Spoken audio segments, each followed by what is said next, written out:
이 시간 마음과 뜻과 정성을 다하여 우리 하나님께 예배드리겠습니다.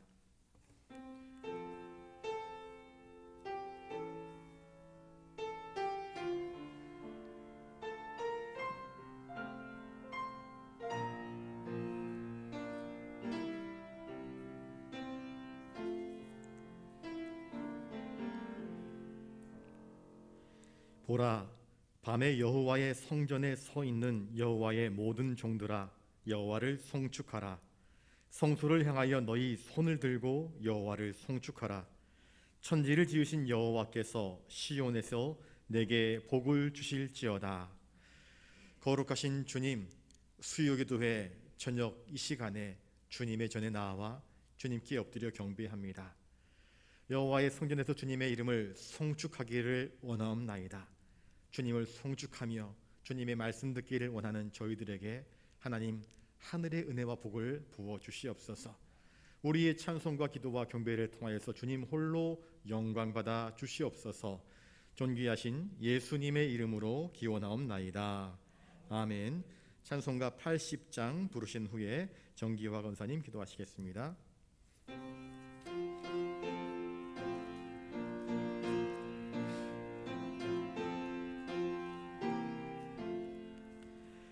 전지에 있는 이름 중 귀하고 높은 이름, 주 나시기 전 지으신 구주의 이름 예수. 주 앞에 내가 엎드려 그 이름 찬송함은 내 귀에 들린 말씀 중 귀하신 이름 예수. 주 십자가에 달릴 때 명패의 쓰임대로 저 유대인의 왕이요 곧 우리 왕이시라. 주 앞에 내가 엎드려 그 이름 찬송함은 내 귀에 들린 말씀 중 귀하신 이름 예수. 지금도 살아계셔서 언제나 하시는 일, 나 같은 죄인 부르사 참 소망 주시도다. 주 앞에 내가 엎드려 그 이름 찬송함은 내 귀에 들린 말씀 중 귀하신 이름 예수. 주 예수께서 영원히 어제나 오늘이나 그 이름으로 우리에게 참 복을 내리신다. 주 앞에 내가 엎드려 그 이름 찬송함은 내 귀에 들린 말씀 중 귀하신 이름 예수.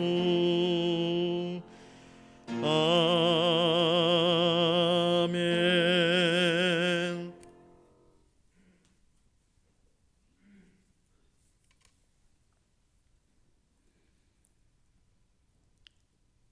우리의 힘이 되시고 능력이 되시는 하나님 아버지,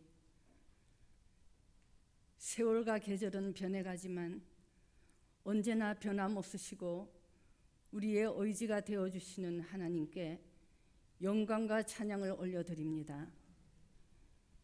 오늘도 이 저녁 시간 수요 예배의 자리에 불러주시고 주님 앞에 예배드리게 하시니 감사드립니다.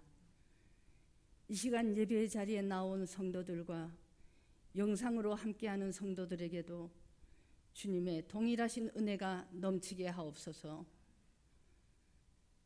지나간 우리의 삶을 되돌아보면 주님 앞에 불충하며 성도답지 못하게 살아왔던 우리의 부끄러운 모습들을 회개하오니 우리의 죄를 용서하여 주시옵소서. 정치적, 경제적, 사회적으로 온 세계가 어려운 시기를 맞고 있습니다. 이 어려운 시기를 잘 극복할 수 있게 주님 도와주시며 우크라이나 사태도 하루속히 전쟁이 평화적으로 종식될 수 있도록 은혜 내려 주시옵소서. 코로나로 인해 더욱 힘든 상황에서도 헌신하고 계시는 필리핀, 남수단 등 우리 교회가 돕는 선교지와 선교사님들이 사역을 잘 감당하게 도우시며 우리 교회의 건강상의 문제로 고통받는 환우들과 연로하신 어른들의 건강을 지켜주시옵소서.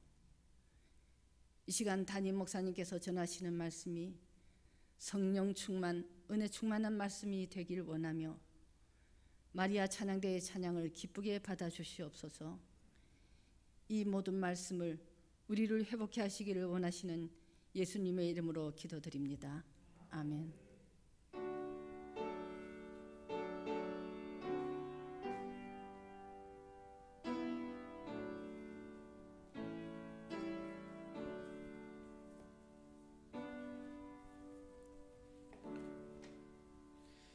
이 시간 하나님께서 우리에게 주시는 말씀은 신약성경 요한복음 18장 10절과 11절입니다. 신약 178면에 있습니다. 우리 한 목소리로 말씀을 같이 읽겠습니다. 이에 시몬 베드로가 칼을 가졌는데 그것을 빼어 대제사장의 종을 쳐서 오른편 귀를 베어버리니 그 종의 이름은 말고라. 예수께서 베드로더러 이르시되 칼을 칼집에 꽂으라. 아버지께서 주신 잔을 내가 마시지 아니하겠느냐 하시니라. 아멘.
귀한 찬양 감사드립니다.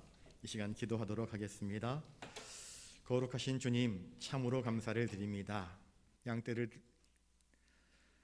주님을 떠나서 양무리의 진영에서 이탈해 버렸던 버림받은 죄인 같은 저희들이 주님의 은혜를 힘입어 주님 전으로 모였습니다. 주님의 은혜를 사모하며 주님 말씀 듣기를 원합니다.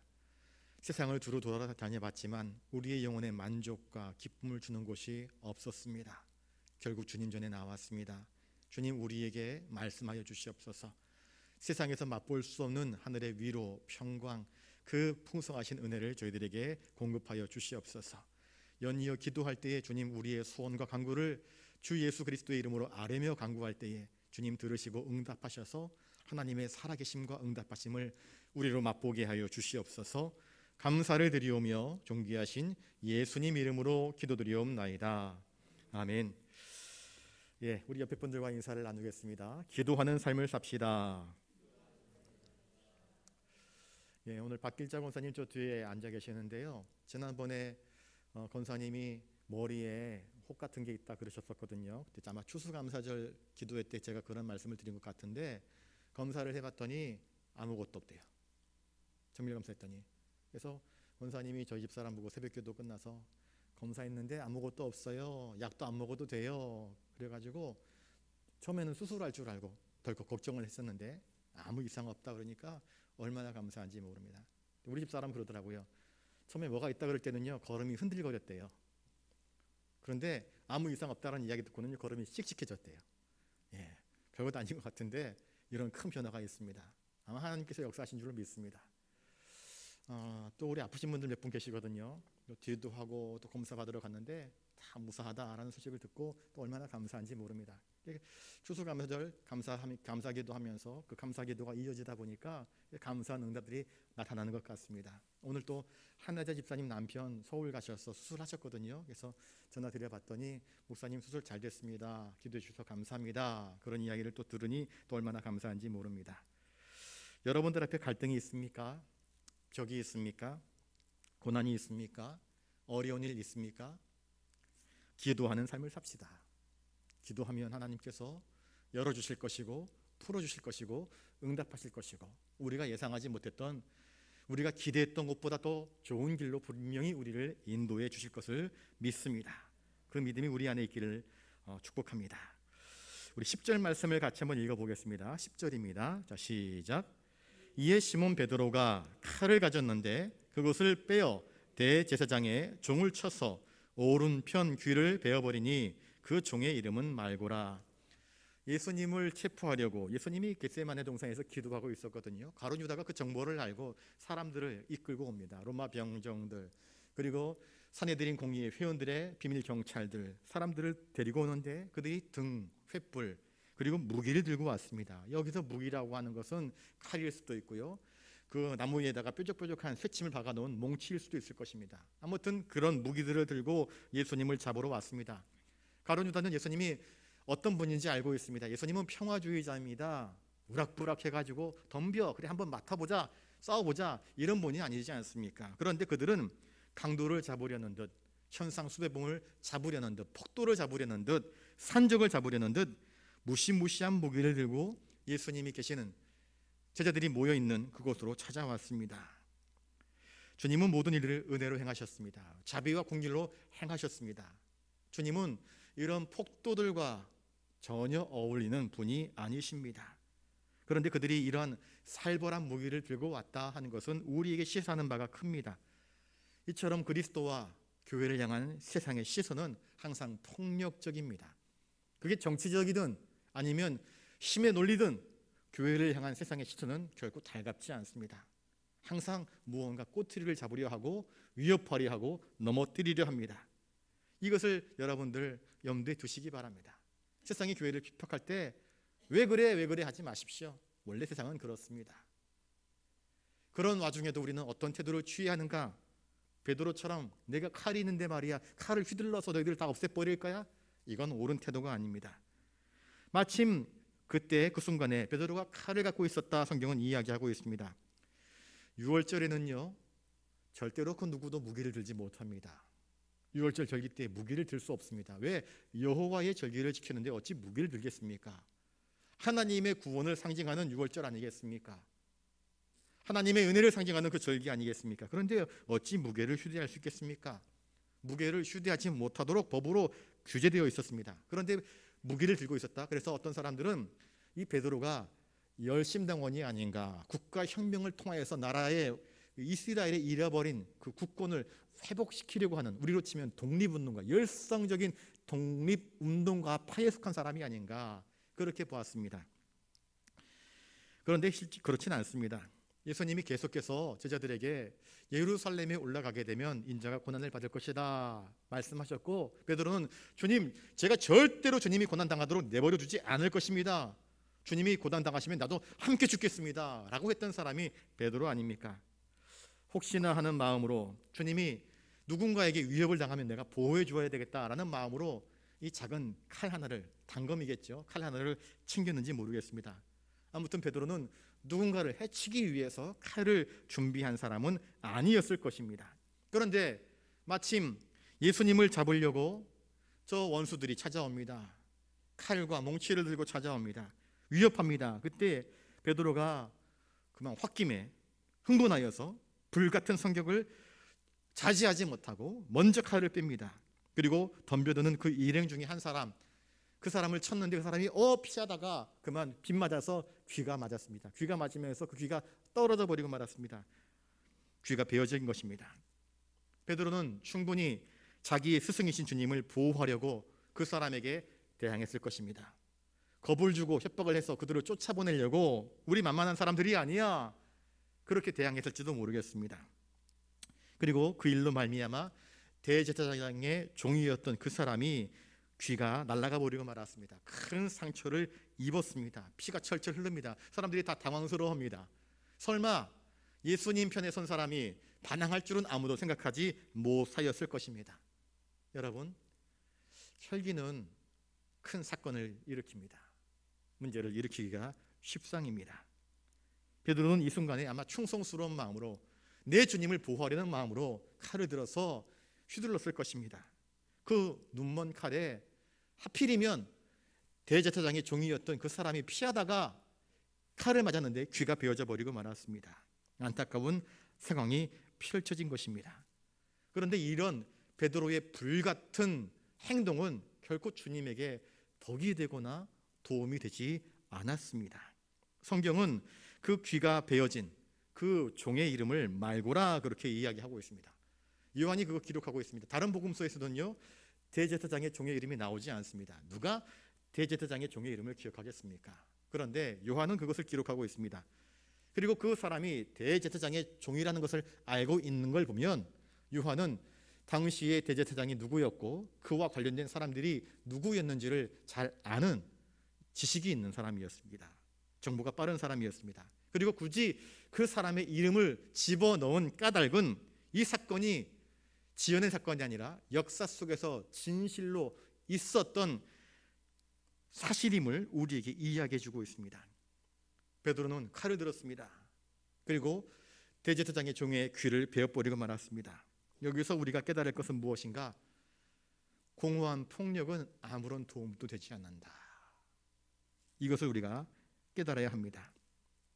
사람을 해치는 폭력은 결코 그 누구에게도 도움이 되지 않습니다. 사람들은요, 나라와 나라끼리 무기를 들고 싸웁니다. 우크라이나, 러시아 미사일을 막 쏘아대는데 애꿎은 시민들이 피해를 입지 않습니까? 어린아이들이 무슨 죄가 있습니까? 왜 유치원에 미사일을 쏩니까? 왜 병원에 미사일을 쏘고 쇼핑몰에 미사일을 쏩니까? 이건 미친 짓 아니겠습니까? 왜 무기를 들고 서로 죽이지 못해서 안달입니까? 싸우려면 군인끼리 싸울 것이지 왜 민간인들을 향해서 미사일을 날립니까? 참 안타까운 일이 아닐 수 없습니다. 저를 따라서 한번 해볼까요? 사람은 폭력을 행사하도록 지음받은 자가 아닙니다. 사나운 짐승들에게는요, 이빨이 있습니다. 뾰족한 이빨, 날카로운 발톱이 있습니다. 그래서 자기를 보호하고 공격합니다. 사람에게는 날카로운 이빨이 있습니까? 드라큘라도 아닌데. 사람에게는 뾰족한 손톱이 있습니까? 없습니다. 사람에게는 손가락이 있습니다. 섬세하고 여린.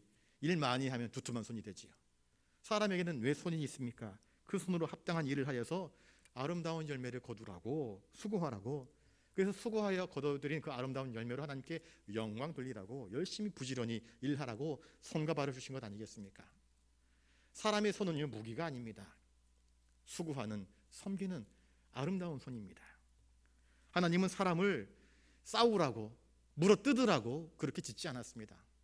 하나님을 찬양하라고, 열심히 일하고 동산을 관리하라고 섬기는 손으로 우리를 만들어 놓은 것 아니겠습니까?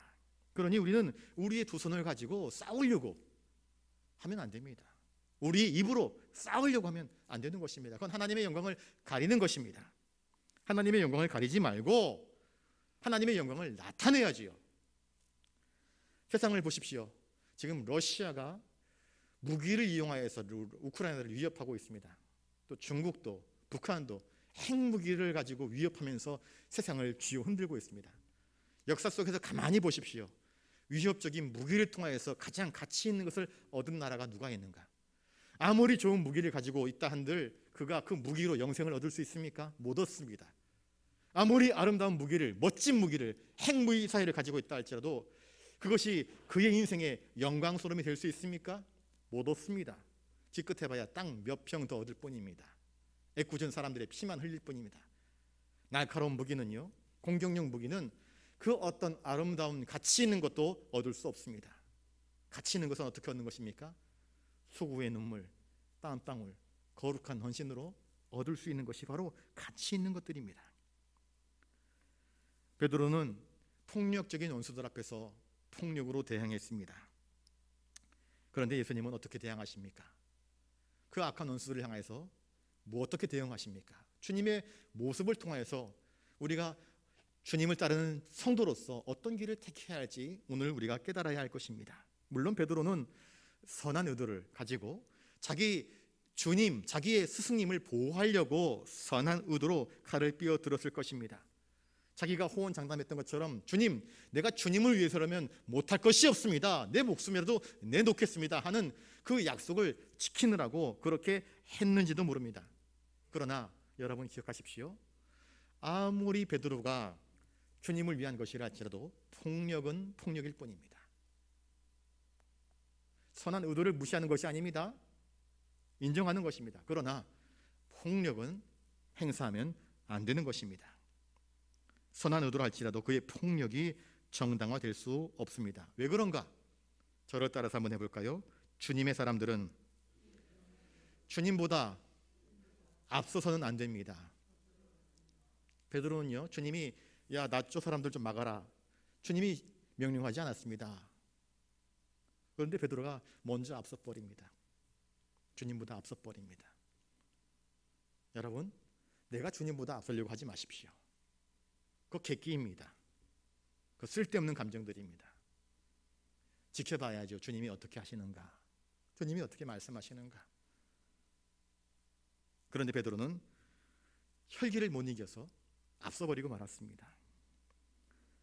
주님의 사람들은 주님의 말씀을 기다려야 됩니다. 다윗이 참 잘하는 것이 뭐냐면요, 전쟁 중에서 얼마든지 상대방을 무찌를 수 있는데 하나님께 또 묻습니다. 하나님 어떻게 할까요? 하나님의 응답을 기다립니다. 그리고 하나님이 응답하시면 그때서야 군인들을 움직입니다. 배치하기도 하고요, 뒤로 빠지기도 하고요, 매복하기도 하고요. 그렇게 하면서 하나님의 승리를 맛보고 경험하지 않습니까? 그러니 우리도 주님의 사람들이기 때문에, 주님의 용사들이기 때문에 주님이 명령하시면 그때 움직여도 늦지 않습니다. 그런데 베드로는 이 사건 속에서 그냥 욱해가지고 감정적으로 일들을 처리해버리고 말았습니다. 베드로의 이 행동은 결코 주님께서 허락하신 적이 없는 그 자신만의 과격한 행동이었습니다. 지금 당장은 주님을 위해서 싸운 것처럼 보이지만 결과론적으로는 주님에게 전혀 덕도 도움도 은혜도 되지 않았을 뿐입니다. 주님은 자기를 잡으러 온 이 사람들에게 내가 그니라 말씀하시면서 이 사람들은 다 보내라 그렇게 말씀하셨습니다. 그들을 차분하게 하고 안전하게 만들어서 내 제자들, 내 사람들만큼은 끝까지 보호하시려고 나 혼자만 잡아가라 그렇게 말씀하신 것인데 베드로는 그걸 참지 못하고 욱 해가지고는 칼을 막 휘둘러 버린 것입니다. 그러면 어떻게 됩니까? 애꿎은 다른 제자들까지도 이것들 봐라 그러면서 다 끌고 가지 않겠습니까? 다 잡혀가지 않겠습니까? 그러면 주님은 주님께서 제자들을 세워놓으셨던 그 의미가 사라져버리는 것입니다. 제자들은 남아있어야 됩니다. 왜?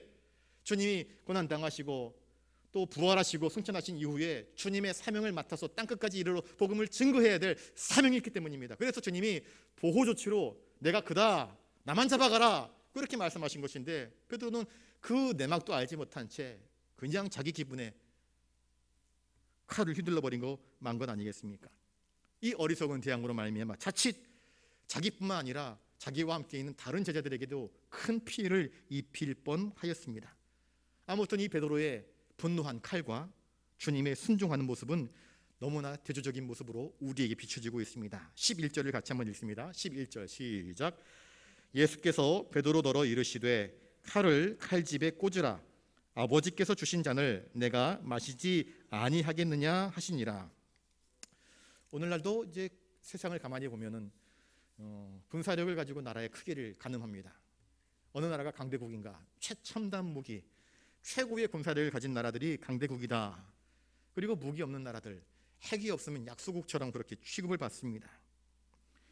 칼을 든 사람들이 행세 깨나 하는 시대를 살아가고 있습니다. 이것이 세상의 모습입니다. 칼이란 무엇인가? 무기란 무엇인가? 세상의 모습입니다. 세상이 추구하는 것입니다. 그런데 주님은 베드로가 칼로서 인생을 살아가기를 원치 않습니다. 교회가, 제자들이 무기를 주었다고 그 무기로서 인생을 좌지우지하려고 하기를 원치 않습니다. 주님이 보여주시는 방법은 전혀 다른 것이었습니다. 예수님께서 베드로에게 뭐라고 말씀하십니까? 베드로야, 칼을 칼집에 다시 꽂으라, 그렇게 말씀하십니다. 칼을 빼서 휘둘렀는데 그 칼을 다시 칼집에 도로 꽂아 넣어라, 그렇게 말씀하십니다. 베드로를 잘한다 잘한다 칭찬하지 않습니다. 더해라 더해라 그렇게 하지 않습니다. 거두어라, 다시 칼집에 꽂아 넣어라. 마태복음 26장 52절에 주님은 이렇게 말씀하십니다. 검을 가진 자는 다 검으로 망한다, 칼을 든 자는 다 칼로 망한다 말씀하십니다. 그래서 칼을 칼집에 꽂아 넣으라 말씀하고 계시는 것입니다. 저를 따라서 한번 해볼까요? 제자가 지녀야 할 칼은 죽이는 칼이 아니라 살리는 칼이어야 합니다. 여러분, 죽이는 칼 들고 다니지 마십시오. 살리는 칼 들고 다니십시오. 살리는 칼이란 무엇입니까? 하나님의 말씀을 의미합니다. 말씀이 우리를 살립니다. 하나님의 말씀은 능력이 있어서 우리의 심령과 골수와 이 모든 것들을 찔러 쪼갭니다. 말씀의 검, 메스. 의사가 든 칼은 메스라고 하지 않습니까? 정말 날카롭습니다. 정말 가늡니다. 그런데 그것으로 우리의 배를 가릅니다. 내장을 가릅니다. 근육을 자릅니다. 왜요? 고치려고, 살리려고, 치료하려고. 그래서 의사가 든 칼은 살리는 칼이요, 강도가 든 칼은 빼앗고 죽이는 칼 아니겠습니까? 제자들이 들어야 하는 칼은 무엇입니까? 죽이는 칼 아닙니다. 해치는 칼 아닙니다. 살리는 칼, 고쳐주는 칼, 그 칼을 들어야 옳지요. 그래서 주님은 남을 해치는 베드로의 칼을 집어넣으라 말씀하시는 것입니다. 우리 주님께서 아버지께서 주신 잔을 마시기 위해서는요, 이 칼을 들어서는 안 됩니다. 폭력의 칼, 공허한 칼을 들지 말라 말씀하시는 것입니다. 예수님이 능력이 없으셔서 지금 잡혀가는 것이 아니지 않습니까? 아버지의 뜻을 온전히 이루시기 위해서 자신의 몸을 스스로 내어주는 것 아니겠습니까? 그러시면서 주님이 누가복음 25장 51절에 그 귀가 베어져 버린 말구의 귀를 만져주십니다. 이것은 무엇인가? 그의 귀를 깨끗하게 낫게 하셨다 하는 뜻입니다. 베드로가 사건 사고를 저질러서 피가 철철 흐르는데 사람들이 그러면서 갑자기 피를 보면 사람들이 흥분하지 않습니까? 그래서 함께 온 사람들이 칼을 쫙 빼들고 덤벼들고 하는데 예수님이 가만히 다가가서 그 떨어진 귀를 주워다가 그 사람의 귀에 딱 붙여주시면서 낫게 해주십니다. 기도해 주셨겠지요. 그러더니 귀가 온전해졌습니다. 그랬더니 칼을 빼던 사람들이 다시 칼집을 꽂지 않습니까? 사태가 진정되지 않습니까? 주님은 자기를 잡으러 온 원수까지도 끝까지 긍휼을 베푸시고 사랑으로 낫게 해주시는 아름다운 모습을 우리에게 보여주고 있습니다. 이게 예수님의 모습입니다. 그리고 그 일로 인하여서 베드로를 포함하여서 다른 제자들이 함께 체포되어서 끌려가지 않도록 그 일로 그렇게 역사해 주십니다. 그러면서 하시는 말씀이 무엇입니까? 아버지께서 주신 잔을 내가 마시지 아니하겠느냐 하시니라. 그렇게 말씀하십니다. 예수님은 겟세마네 동산에서 마태복음 26장 39절에 내 아버지여 만일 할만하시거든 이 잔을 내게서 지나가게 하옵소서, 그렇게 간절히 기도하셨습니다. 오죽하면 땀방울이 핏방울처럼 보일 정도로 그렇게 기도하셨겠습니까? 엄청난 고뇌였습니다. 세상의 죄를 주님이 다 짊어져야만 했습니다. 주님이 지은 죄도 아닙니다. 남의 죄입니다. 우리는 내가 한 일이 아닌데 누군가 나에게 억울하게 누명을 씌면 그걸 못 견뎌합니다. 와, 너무 억울하다고 속이 터진다고, 온 돈에 쫓아다니면서 나 억울하다고 죽겠다고, 정 안 되면 법원 앞에 가가지고 피켓 들고 나 너무 억울합니다 그럽니다. 나의 이 억울함을 진상을 밝혀주십시오. 1인 시위하지 않습니까? 너무 억울하면 사람이 뛰어내려서 자살을 해버립니다. 유서 써가지고 나의 이 억울함을 반드시 밝혀다오, 그러지 않습니까? 주님만큼 억울하신 분이 어디 있습니까? 자기가 죄도 하나도 안 지었는데 모든 사람들의 죄를 뒤집어 써야 하니까요. 그 죄 때문에 하나님의 외면을 당하셔야 하는데, 하나님으로부터 버림을 받으셔야 되는데, 내 죄도 아닌데 세상 사람들의 조롱과 멸시와 수치를 당하셔야 되는데, 나와 함께 하겠다 호언장담했던 이 제자들이 조금 있으면 나를 버리고 뿔뿔이 흩어지고 배신하고 다른 날 터인데, 나와 함께 기도해달라 그렇게 부탁하고 기도 요청을 하지만 꾸벅꾸벅 졸고나 있는 이 제자들, 그러나 주님은 어떻게 하십니까? 주님 아버지여 내 할만하시거든 이 잔 되게 나에게서 옮겨달라고 간구하셨지만 주님은 나의 원대로 하지 마십시오. 나는 무엇을 위해서 왔습니까? 아버지의 뜻 때문에, 아버지의 보내심 때문에 온 것 아니겠습니까? 아버지께서 저 하늘에서 파송한 자 아닙니까? 그러니 아버지의 일 하길 원합니다. 아버지의 뜻대로 되기를 원합니다. 주님은 그 고난의 잔을 기꺼이 받아들이기로 작정하셨습니다. 순종의 길을 택한 것이지요. 요한은 겟세마네 동산에서 피땀 흘려 기도하셨던 주님의 고뇌, 잠결에 꾸벅꾸벅 졸면서도 그 고뇌를 보았고 들었고 그 피땀 흘리는 모습을 알았던 것입니다. 그래서 성경에 그렇게 기록되어 있습니다. 베드로도 그 사실을 알기에 아마 어쩌면 주님을 보호하려고 그렇게 칼을 들고 설쳤는지도 모르겠습니다. 우리를 얼마나 사랑하시는지를 목격했던 제자들이었습니다. 그런데 주님은 이처럼 정말 모질고 쓴 고난의 잔이었지만 이 잔을 기꺼이 마시려 하십니다. 왜요? 그게 아버지의 뜻이었기 때문에, 그게 아버지의 공의, 죄의 싹을 치르는 하나님의 공의가 이루어지는 길이었기 때문에, 또한 그것이 우리를 살리는 길이었기 때문에, 우리를 구원할 수 있는 길이었기 때문에, 우리의 죄를 대속할 수 있는 길이었기에 그 길을 향하여서 온전히 전폭적으로 순종하면서 자기를 희생하기 위해서 그 길로 내려가십니다. 그 잔을 받으려 하십니다. 마태복음 20장 22절에 보시면 세베대의 아들들의 어머니가 나와가지고요 양옆에 두 아들들을 데리고 와서 예수님 엎드려 절하면서 이제 예루살렘에 올라가시잖아요. 분명히 주님이 왕이 되실 거예요. 주의 나라에서 하나는 주님의 우편에, 하나는 주님의 좌편에 앉게 해주십시오 청탁했습니다. 그때 주님이 뭐라고 말씀하시는가? 너희는 너희가 구하는 것을 알지 못하는구나. 내가 마시려고 하는 잔을 너희가 마실 수 있느냐? 그렇게 물었습니다. 마실 수 있죠? 그렇게 대답합니다. 그 잔의 의미가 무엇인지 알지 못한 채.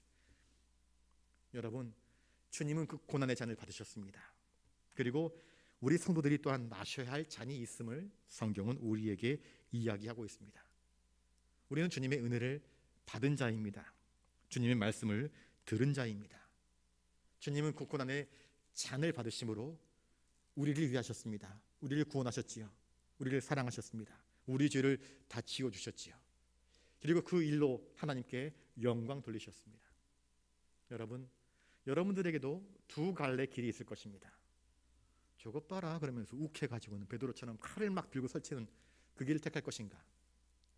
아니면 하나님의 영광을 위하여서 욱하지 않고 분노하지 않고 요동하지 않고 두려워하지 않고 떨리지 않고, 하나님 그렇습니다. 이게 내가 받아야 할 고난의 잔이라고 한다면 묵묵히 순종하면서 믿음으로 받겠습니다. 주님이 그것을 우리에게 보여주셨습니다. 죽도록 아버지께 순종하는 모습을 우리에게 보여주셨습니다. 사람들은요, 인내하는 것보다 뭔가 설치되는 걸 좋아합니다. 그게 더 편하거든요. 재밌거든요. 사람들은 순종하는 것보다 저항하는 것을 더 좋아합니다. 저항하면 뭔가 야생마 기질이 있는 것처럼 보이고 뭔가 좀 있어 보이지 않습니까? 그러나 순종하는 것은 뭔가 없어 보이고 미련해 보이고 어리석어 보이지 않습니까? 그런데 주님이 보이신 것은 무엇입니까? 인내하시는 것이었습니다. 사람들이 알아주든 알아주지 않든 그건 상관없었습니다. 아버지의 뜻이 무엇인가? 그리고 아버지의 뜻을 위하여서 자기를 쳐서 복종시키는 그 거룩한 순종을 우리에게 보여주셨습니다. 이것이 참 멋지지 않습니까? 누구도 분노의 칼을 들 수 있습니다. 그러나 아무나 고난의 잔을 받지는 않습니다. 누구나 칼을 들 수 있어요. 그러나 아무나 그 고난의 잔을 택하지는 않습니다. 누가 택합니까? 주님을 아는 사람들, 주님을 본받는 사람들. 너희들 각자 자기 십자가를 지고 나를 따라오라 말씀하시는 그 주님의 은혜를 알고 사랑의 깊이를 알고 그 헌신 속에서 묻어나오는 하나님의 측량할 수 없는 그 은혜의 가치를 아는 사람들, 그 사람들이 비로소 저 고난의 잔을 마다하지 않고 고난의 잔을 받을 수 있는 것 아니겠습니까? 주님은 제자들에게 좁은 문으로 가라, 좁은 길로 가라 말씀하십니다. 나를 따라오라 말씀하십니다. 주님이 걸어가셨던 그 길을 따라오라 말씀하시는 것 아니겠습니까? 주님의 이 결단은 세상에서 진정한 승리가 무엇인지 우리에게 보여줍니다. 하나님의 영광을 추구하는 것, 하나님의 뜻을 이루는 것, 이 길의 끝에 영광이 있고 부활이 있고 승리가 있음을 우리에게 보여주고 있습니다. 주님의 그 잔, 이것은 단지 순환과 고통과 죽음으로 끝나지 않았습니다. 주님의 그 고난의 잔은요, 하나님과 우리 사이에 죄로 막혀 있었던 그 담을 허물어 버리시는 계기가 됩니다. 죄값을 다 치러버리지 않습니까? 하나님과 우리 사이를 화평케 만들어 버립니다. 그리고 사람과 사람 사이, 유대인과 이방인 사이에 그 모든 막혀 있었던 규제들, 이것들을 다 풀어 없애버리는 화평의 관계를 만들어 가십니다. 주님이 마시는 그 잔의 끝에는 이 놀라운 화평, 복음의 기쁨, 은혜, 구원, 영혼의 감격들이 펼쳐지게 된 것 아니겠습니까? 주님은 산상수훈에서 화평하게 하는 자는 복이 있다, 그렇게 말씀하십니다. 그들이 하나님의 아들이라 일컬음을 받을 것이라. 화평하게 하는 사람들, 하나님은 우리에게 화평하게 하는 자가 되게라, 그렇게 말씀하십니다. 우리도 화평하게 하는 사람이 될 수 있기를 바랍니다. 야고보서 3장 18절에 화평하게 하는 자들은 화평으로 심어 의의 열매를 거둔다. 화평은 하나님의 자녀들이 거둘 수 있는 아름다운 의의 열매입니다. 세상은 고난의 잔을 권하지 않습니다. 야, 칼 들고 설쳐, 네 마음대로 한번 해봐, 그럽니다. 힘이 있는 게 장땡이다, 그렇게 이야기합니다. 그런데 주님은 그렇게 이야기하지 않습니다. 베드로야, 칼 들고 설치지 마. 칼은 칼집에 꽂아 넣어. 사람 다치게 하고 사람 피 흘리게 하고 그건 하나님이 기뻐하시는 것이 아니야. 그러면서 칼을 칼집에 꽂아 넣으라, 그렇게 말씀하십니다. 우리는 칼을 칼집에 꽂아 넣는 자가 되어야 됩니다. 대신 다른 칼을 들어야 되지요. 어떤 칼이라고요? 살리는 칼, 고쳐주는 칼. 주님은 화평을 위해서 이 땅에 오셨습니다. 그리고 그 화평을 이루심으로 말미암아 진짜 주님이시야말로 하나님이 보내신 우리의 유일한 메시아이심을 증명해 내셨습니다. 여러분, 주님은 우리에게 요청하십니다. 너의 성도됨을 증명하라. 어떻게? 화평하게 하는 일을 감당함으로. 칼 들고 서치는 것이 아니라 고난의 잔은 아프고 쓰라리고 마시기 껄끄럽고 괴롭지만 인내하며 기도하며 믿음으로 순종하며 그 고난의 잔을 받는 사람들을 통해서 화평의 사건들이 이루어질 수 있음을 성경은 이야기하고 있습니다. 너의 성도됨을 내 화평한 삶으로 증명하라, 주님이 우리에게 말씀하고 계십니다.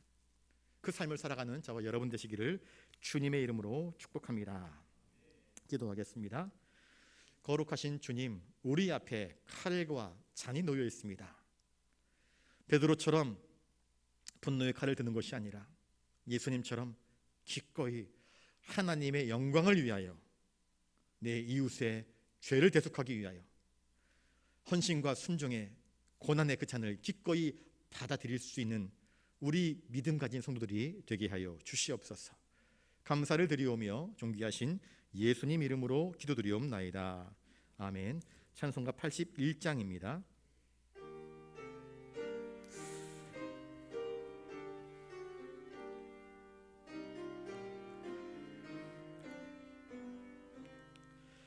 주는 귀한 보배 참 기쁨의 근원 참된 내 친구 갈급한 내 마음 주를 사모하여 목이 탑니다. 흠이 없는 어린 양 그 품 안에 괴로움 없어 더 바랄 것 없네. 주의 품에 안겨 편히 쉬는 나를 누가 해치랴. 땅이 흔들리고 모두 떨지라도 겁낼 것 없네. 죄와 지옥 물결이 우리들을 덮치어도 주는 피난처라. 기쁨의 주 예수 우리 함께하니 슬픔 없어라. 하나님의 자녀 폭풍 속에서도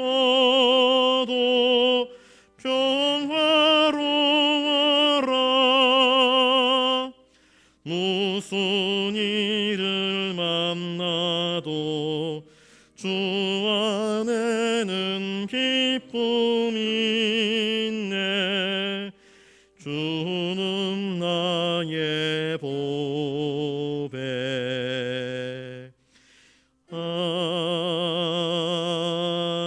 아멘. 이 시간 주신 말씀을 기억하면서 기도할 수 있기를 바랍니다. 주님이 가신 길을 가만히 묵상합시다.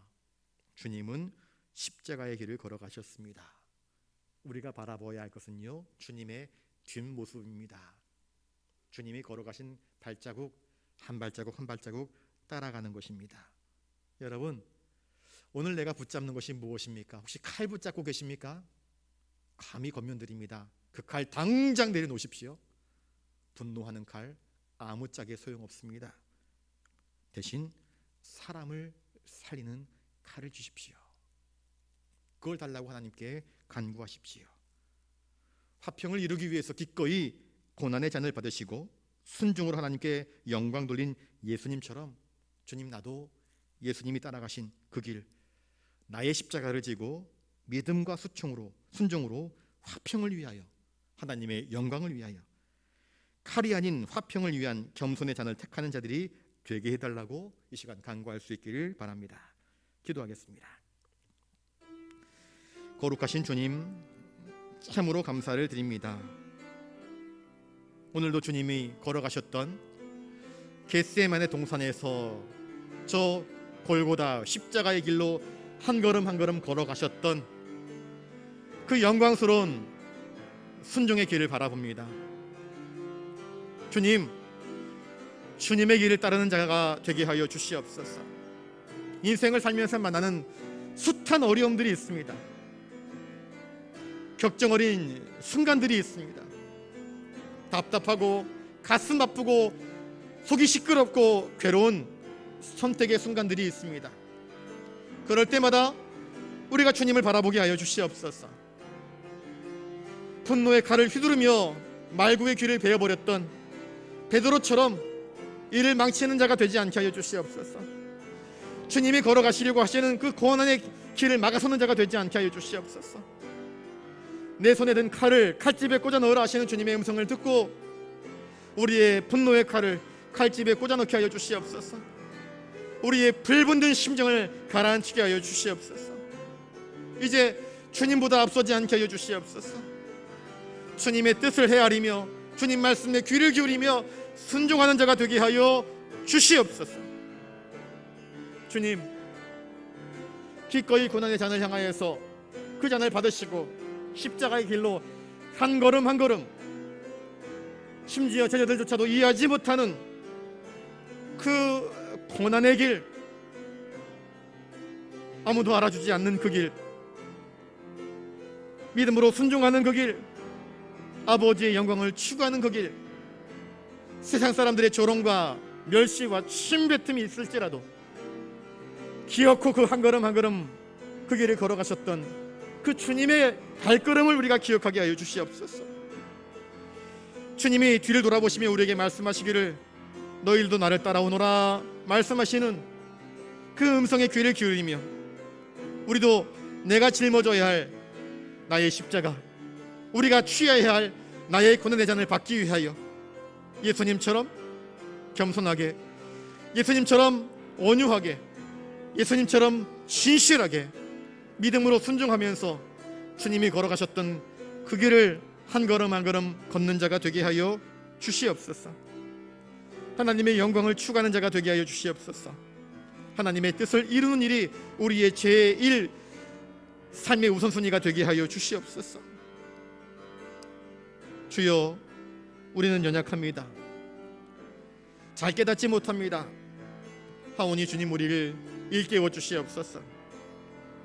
졸지 않게 하시고 깨어있어서 주님의 맡기신 사명들을 잘 감당하는 주님의 제자로서 살아갈 수 있도록 주여 은총을 허락하여 주시옵소서. 주여 도와 주시옵소서. 칼을 든 나라들 우리가 위해서 기도하시길 바랍니다. 러시아가 칼을 들고 설치고 있습니다. 저 공산권의 나라들이 핵무기를 들고 설치고 있습니다. 주님이 어미하신 말씀들이 그 칼을 든 자에게 그 칼을 칼집에 꽂으라 하시는 그 음성들이 그들에게 들렸으면 좋겠습니다. 하나님이 그들을 정신 차리게 좀 해주셨으면 좋겠습니다. 전쟁을 그치고 다른 길, 화평의 길을 걸어갈 수 있도록 여러분 기도해 주시기 바랍니다. 사람의 힘으로 안 되는 것 같습니다. 하나님의 도우심이 필요합니다. 하나님의 역사심이 필요합니다. 하나님이 도우셔서 이 전쟁이 속히 그치게 해달라고, 저 공산권에서 이루어지는 이 사악한 일들이 그치게 해달라고, 사람의 손에 든 그 칼들이 애꿎은 민간인들을 다치게 하는 일이 없도록 여러분들 기도해 주시기 바랍니다. 교회 안에 아프신 분들 계십니다. 우리 이상호 집사님도 사실 건강이 썩 좋지는 않아요. 여러분 기도해 주십시오. 생각날 때마다 기도해 주십시오. 아프신 분들 꽤 많습니다.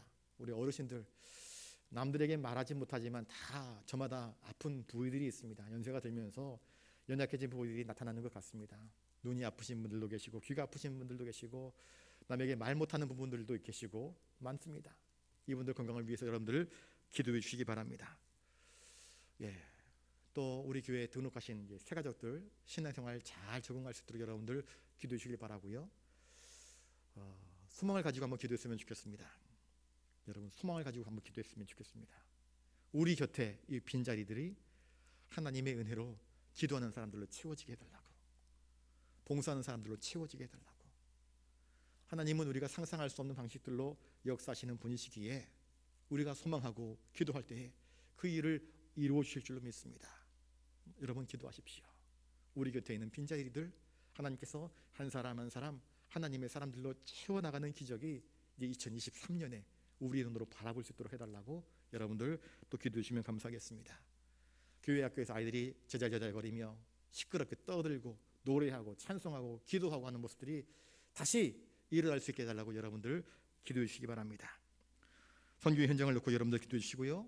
또 여러분들 가지고 나오신 각자의 기도 제목을 놓고 이 시간 우리 마지막으로 한 번 더 기도하는 시간 갖도록 하겠습니다. 기도하겠습니다. 거룩하신 아버지 하나님, 참으로 감사를 드립니다. 지금도 세계 곳곳에서는 안타까운 일들이 벌어지고 있습니다.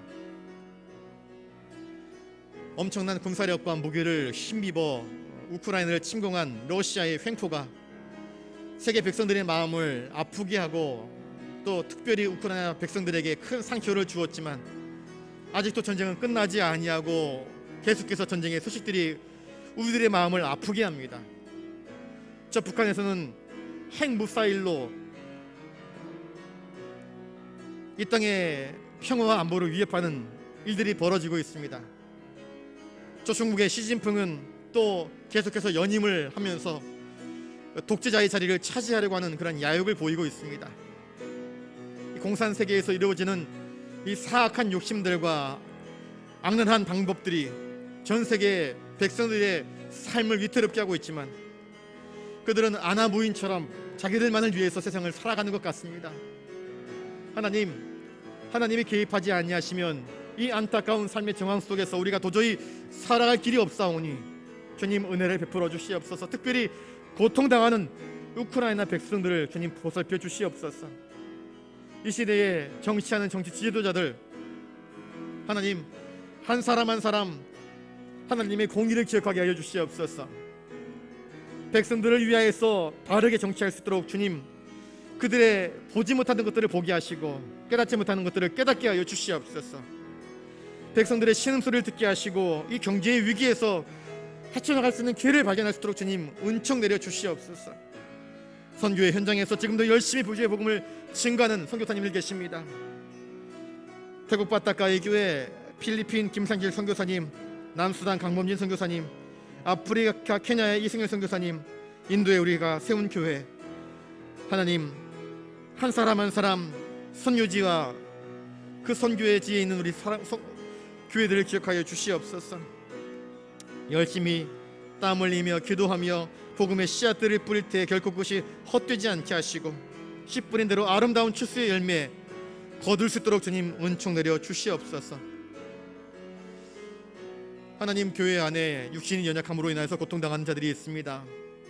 어루만져 주시옵소서. 혈관, 내장, 오장 육부를 어루만져 주시옵시고 뼈와 근육과 관절과 골수를 어루만져 주시옵시고 몸 안에 있는 악한 세포들을 다 제거되게 하셔 주시옵시고 새로운 세포들이 몸에 무너져버린 질소들을 회복할 수 있도록 은총 내려 주시옵소서. 암 환자는 그 암에서 회복될 수 있도록 도와주시옵시고 혈관에 문제가 있는 분들은 막혀있는 혈관들이 뚫어지게 하여 주시옵시고 심장 여러 가지 장기의 기능이 있는 분들은 그 장기의 기능들이 회복될 수 있도록 도와주시옵시고 잘 듣지 못하는 분들은 잘 듣게 하시고 잘 보이지 않는 분들은 잘 볼 수 있도록 주님께서 은총을 허락하여 주시옵소서. 잘 걷게 하시고 잘 드시게 하시고 잘 주무실 수 있도록 주님께서 은총을 허락하여 주시옵소서. 하나님 환절기에 아픈 환자분들 없도록 하여 주시옵시고 주님이 우리를 부르시는 그날까지 강건함으로 신앙생활 잘 하다가 하나님이 부르시는 그날에 평안한 가운데 주님 품에 안길 수 있는 우리 연로하신 어르신들 되게 하여 주시옵소서. 우리 교회 학교를 기대합니다. 꿈꿉니다. 교회 안에 아이들이 노래하며 찬송하며 기도하며 하나님께 영광 돌리는 풍성함이 있게 하여 주시옵소서.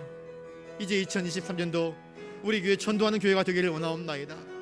하나님 비어있는 자리들이 한 사람 한 사람 새로운 얼굴들로 새로운 영혼으로 채워지는 은총을 맛보게 하여 주시옵소서. 주님 보내어 주시옵소서. 우리가 감당하겠습니다. 보내어 주시옵소서. 우리가 사랑으로 양육하겠습니다. 보내어 주시옵소서. 주여 은총을 허락하여 주시옵소서. 하나님 우리 안에 더욱더 사랑이 넘쳐나게 하여 주시옵소서. 우리 안에 더욱더 사랑으로 하나 되게 하여 주시옵소서. 우리 안에 더욱더 사랑과 긍휼로 서로를 끌어안을 수 있도록 도와주시옵소서. 주님을 닮은 거룩한 마음 되게 하여 주시옵소서. 그리스도의 마음을 품을 수 있도록 주여 저희들 위해 친히 역사하여 주시옵소서. 오늘도 이 저녁에 주님의 은혜만을 간구하며 나온 당신의 거룩한 백성들 이들의 아픈 사연들을 어루만져 주시옵시고 응답하여 주시옵소서. 주여 도와주시옵소서. 주님의 도우심만 바라고 의지합니다. 칼을 든 베드로에게 칼을 칼집에 꽂아 넣으라 말씀하신 주님, 고난의 잔의 의미를 자신의 삶으로, 죽음으로, 부활로 친히 보여주신 주님, 우리가 마땅히 따라가야 할 그 주님의 길, 우리가 믿음으로 순종하며 걸어갈 수 있도록 도와주시옵소서. 칼을 들면 불화가 찾아오지만 고난의 잔을 우리가 받아들이고 그 고난의 길을 묵묵히 걸어가게 되면 우리를 통하여서 화평케 하는 놀라운 기적들이 펼쳐짐을 저희들이 믿습니다. 그 길을 한 걸음 한 걸음 믿음으로 순종하면서 걸어갈 수 있는 우리 부산 영락교회 모든 믿음에 권속되게 하시고 예배하는 성도들 될 수 있도록 은총 내려 주시옵소서. 기도하는 모든 제목들 주님 응답하여 주시옵소서. 억울한 사람 없게 하시고 아픈 사람 없게 하시고 답답한 사람 주님 위로하여 주시옵시고 주님 새롭게 하여 주시옵시고 아픈 사람들 주님 건강히 회복할 수 있도록 주님 치유하시는 광선을 발하여 주시옵소서. 아뢰지 못한 모든 것까지도 주님께서 우리의 형편들을 아시오니 주님 두루두루 은혜로 충만케 하여 주시옵소서. 감사를 드리오며 존귀하신 예수님 이름으로 기도드리옵나이다. 아멘. 이제는 우리 구주 예수 그리스도의 은혜와 하늘 아버지의 놀라우신 사랑하심과 성령님의 감동 감화 역사 교통하심이 칼이 아니라 살리는 칼, 고난의 잔, 순종과 헌신, 충성과 열심으로 화평케 하는 삶을 살아가기를 다짐하는 사랑하는 부산 영락교회 모든 믿음의 권속들, 또한 이 시간 함께 예배하는 모든 성도들 머리 위에 이제로부터 영원토록 함께 하옵시기를 간절히 축원하옵나이다. 아멘.